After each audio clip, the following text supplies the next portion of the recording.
Secretary Boss Recto, magkano yung budget natin for 2026? Roughly 6.7 trillion. Ano po yung projected revenue po natin? Roughly 5 trillion. That's why you said we are expecting a deficit of 1.6 trillion pesos for More or less. next Cash year. deficit. Cash, yes. gas. Yes. And that will mean 133 billion per month, 4.4 billion per day Yes. na uutangin natin, That is correct. or 185 million pesos per hour. That is correct. Nakakatakot, di ba? Totoo po yun. Pero sabi mo kanina, wag tayong mag-alala kasi alam nyo, nasa ano pa naman ito eh. Correct. Manageable, sabi mo kanina. For as long as we grow faster than the debt, if the economy grows faster than the debt, then we outgrow the debt and we pay down the debt. That is the problem. Ang masama, if the debt is growing faster than the economy. Yun nga eh. Yes, sir. At ano na yung outstanding debt natin sa ngayon? Roughly 17 trillion. 17 trillion, what is the debt to GDP ratio? 61% because the economy is roughly 28 trillion. But that's one benchmark. There's another benchmark, yung general government debt. Doon naman, mga 57% lang tayo. At katulad nung nabanggit ko kanina sa presentation ko, meron naman tayong upgrade sa ating mga rating agencies dahil nakikita nila na the economy is still growing faster than the rate of our debt. Kasi Ang mahalaga, we reduce the deficit over time. yung aking mga kaibigan na mga pessimists, sabi nila, alam mo, yung comfortable na ratio is 60%. Ngayon, Tama po yun. Nung araw, na-breach mo na yung ano parang lumampas na tayo ron. depende yan kung ano ang debt mo. Katulad nung nabanggit ko kanina, 70% of our debt is domestic. Hindi, 69% na sinabi mo kanina. Oh, 69, 70%. Roughly, Okay, 70%. roughly. Yes. Kasi tinatandaan ko lahat ng sinasabi mo. Tama po yan. Tama po yan. Ganito so, eh, 69% ang okay. domestic. Ang sabi mo kanina, pumaya pa tayo because, ang domestic natin ay 69%. Correct. At lahat naman ng yan ay napupunta na dagdag na kita ng ating mga kababayan. Utang natin sa ating sarili. Tama po yan. Yes, sir. Ang problema, kamukha nung napapatunayan sa aming mga pagbubungkal nitong mga flood control, mukhang yung mga ibang nauutang natin na ito nga ay naitatawid natin sa mga projects, lalo na yung flood control. Kahapon lang na naka-establish na kami ng dalawa na ghost projects. Ang totoo niyan, binubungkal namin, there are about 60 potential flood control projects na ghost. So, kasama dito ay itong 69% hindi bumabalik sa kita kasi puro ghost ang nangyayari. Ito yung nakakatakot, Secretary. Yun pong 6.7 trillion na budget, ilang porsyento po yun ng ating projected GDP? About 22.5%. Yeah. Roughly, 7.5. Thereabouts, no? Where is it? Ito yung disbursement. 22%? 22%. Where is it? 21.5? This is the disbursement, 22%. Yeah. That's 22%. Yes. Yeah. The disbursement is 21.5. And what is our projected GDP? About 30 trillion. 30 trillion, more or less, yes. So we need to grow by how much in order to achieve this? If the deficit will grow by 5.5% this year and the economy grows by, in real terms, by 5.5%, then equal lang. But we need to overtake, Correct. kasi dapat mas mabilis ang growth Correct. natin sa economy. Correct. So what should be the growth? So, Ideally. halimbawa, correct. So today, we expect the economy nominally to grow roughly about 7.5% to 8, nominally including inflation, and the debt will increase by about 5.5%. Another way of looking at it, halimbawa, if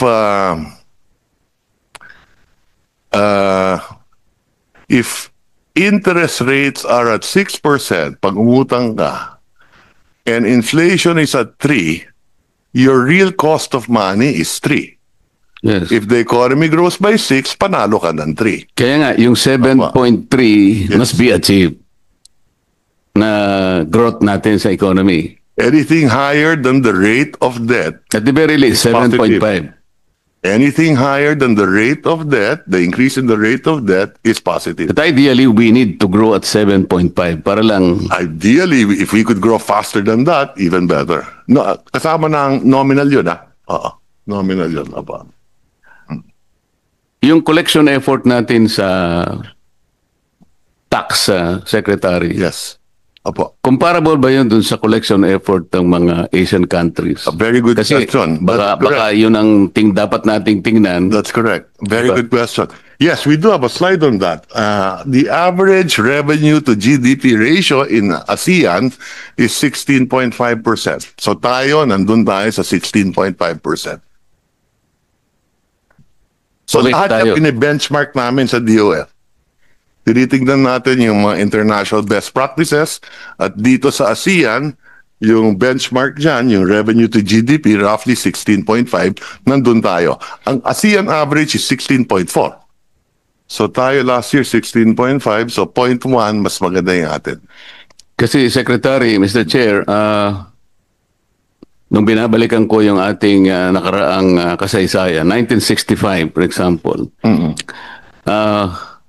1 year old pa lang ako nun. wala ka pa siguro noon. 1 year old, 1 year old.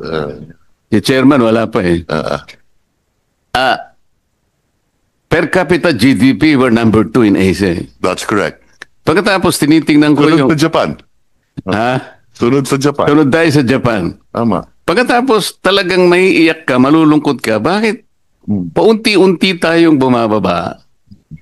Hanggang sa ma-overtake na tayo ng Brunei, na-overtake na tayo ng Singapore. Dahan-dahan, ngunit consistently na-overtake tayo per capita GDP. Nakakaiyak talaga, na-overtake na tayo ng Malaysia, na-overtake tayo ng Thailand, and then Indonesia. Tama po yun. Nakakalungkot talaga. And officially, last month, we were overtaken by Vietnam. Tama po?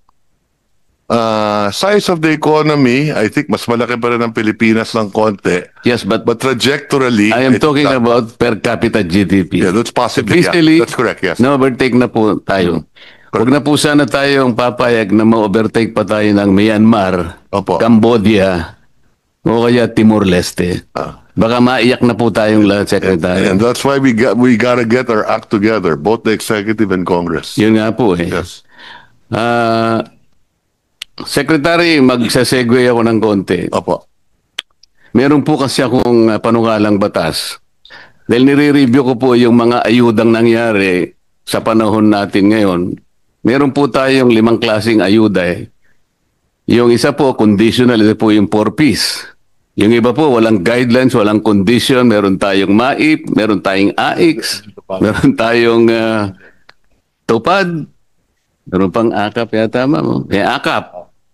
Pagka po sinuma natin itong 5 ayuda na binibigay sa ating mga kababayang nasa panig ng Maralita, Secretary, Opo. correct me if I'm wrong kung nagkamali ako ng pag-compute, pero parang 194 billion pesos lahat eh. Tama po yan. Karamihan yan sa DSWD. Yes, sir. Pag sinama Ngayon mo po, pa yung MAIP, TUPAD, yung MAIP sa health yan, yung TUPAD, DOLE, Yes. yung AIX, DSWD, and so on and so Correct, forth. correct. 194 billion pesos. Ngunit wala pong record kung ilan po yung nabibigyan. Kasi naghanap po ako, nagtatanong-tanong, talagang hindi ko po ma-ascertain. Kung talagang yung 5 ayuda na yon ay napunta dun sa talagang dapat kapuntahan. Yeah. Ang iniisip ko po kasi, yung pinakamahirap nating segment sa population, numbering about 5.5 million households, or about 25 million to 27 million poor Filipinos. Sa estimate ko po, itong 5 na ito, na kung ito'y naibigay talaga sa talagang targeted na sector, baka naging maligaya naman siguro. Pero dahil nga walang datos, kung talagang naibigay o hindi, nagpasya po ako na gumawa ng isang medyo may pagka-radical pero baka practical, baka sumang-ayon naman po kayo. Ang akin pong naisip, nakita ko po kasi yung napakataas po na presyo ng kuryente sa ating bansa. Naisip ko, Mr. Secretary, na imbes na ayuda na lang ibigay natin na wala namang datos kung na ito'y naibibigay sa about 25 to 27 million Filipinos, hindi ba maganda ka kung sabihin ko na lahat ng kumukonsumo ng elektrisidad, let's say 200 to 234 kilowatt hours, ilibre na po natin yun. Kasi po, pag kinuwenta ninyo yun, that will only be 120 billion pesos. Makakatipid pa po tayo ng about 74 billion. Subsidy. Ito sigurado pong nasa kanila, direkta na nating may bibigay. Kesa naman sa kolektahin po natin, pagkatapos ipamimigay bilang ayuda, wala namang guidelines. Libre. Hindi po ba practical yun? Yeah. Ang pagkaalam ko, meron pong data ang DSWD kung ilan yung natutulungan ng 4Ps.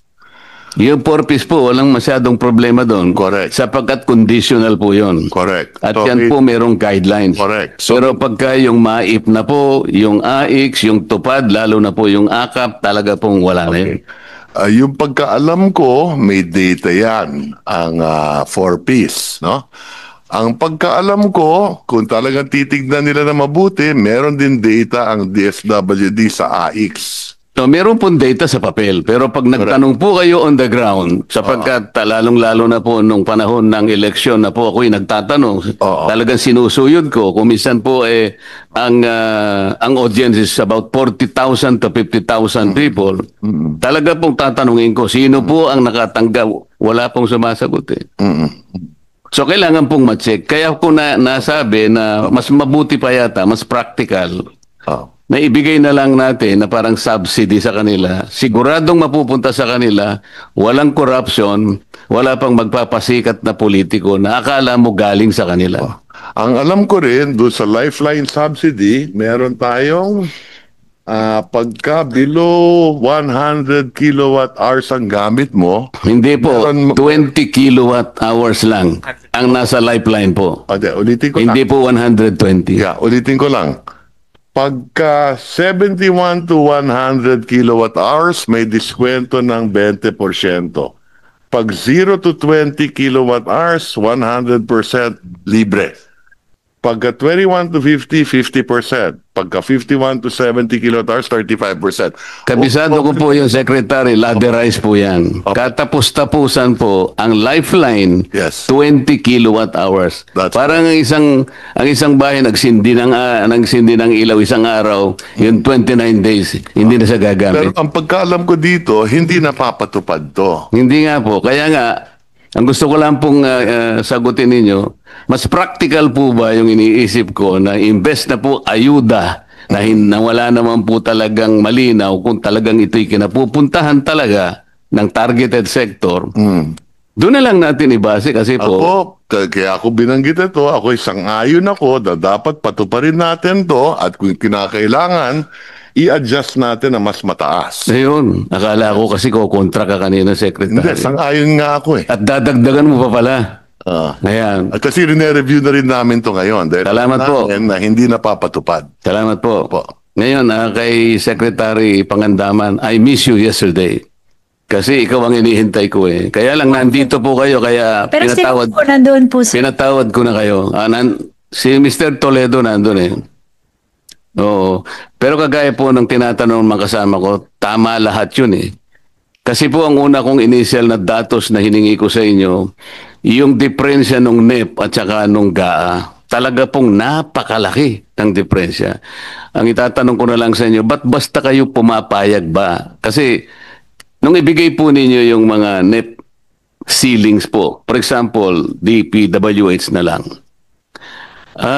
may target po kayo eh. Kasi katulad po nitong 6.7 trillion, hindi naman po ito mare-record ng ganitong-ganito nang hindi pinag-usapan. May interagency po kayo eh. Sa mga kapatid, may mga parameters po dito.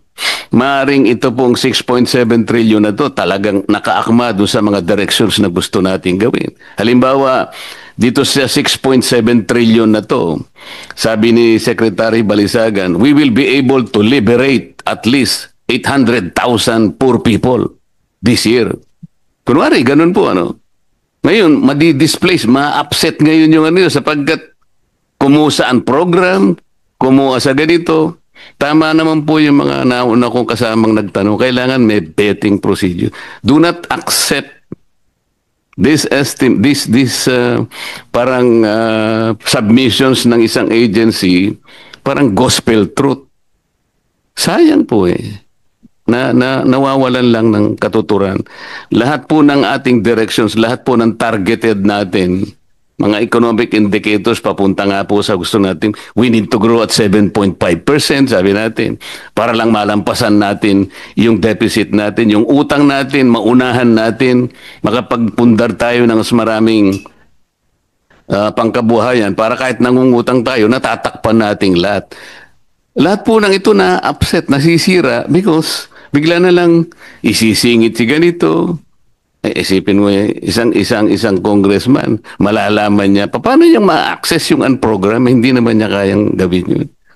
Yun po yung aming mga gusto lamang sanang makitang reforma sa ano natin. Kaya ko po ganun na nagsimula ako sa paghingi noon. Gusto naming makita, sino-sino po ba yung mga makakapangyarihang mga tao na yun na sila lamang ang may karapatang bumulong para, ibahin mo yan. Bakit po sa Congress? Nagtagal po ako ron eh. Pagkatapos naming magdebate ng 3 buwan, parang formalidad na lang, Mr. Chair. Di may mga adjustment na, ano po, bago isubmit bago maging HGAB. Magkikreate sila ng small committee. 3 lang sila. Hindi na namin alam po kung sana ma'am, nandun ka pa, huwag kang pumayag habang nag-uusap sila, nakabantay ka ro. Hindi nyo pwedeng gawin naman yan. Sobra naman yan. Parang ginagawa naman ninyo akong kengkoy dito. Ito yung ginawa namin because we're supposed to target all this. Meron kaming mandato sa ating 3 tao lang kayo, iibahin ninyo, i-reconfigure nyo lahat ito. Hindi ba ma'am yun ang ano? Kung pwede lang po, sana. Hindi pa pwedeng natin. Hindi po pwedeng. Hindi Sige pwedeng po. gano'n. Bakit di ba natin pwedeng gano'n? Nakabantay ka lang doon. Halimbawa, nag-PICAM. Nakabantay ka sa PICAM. Hindi ka naman magpa-participate pero tinitingnan mo sila. Hindi ba? Ken, Hindi Senator? papapasukin. Si chairman, siguradong papapasukin ka. Sige po. Basta po, papuntayin niyo po ako po. I will attend po, Mr. Chair.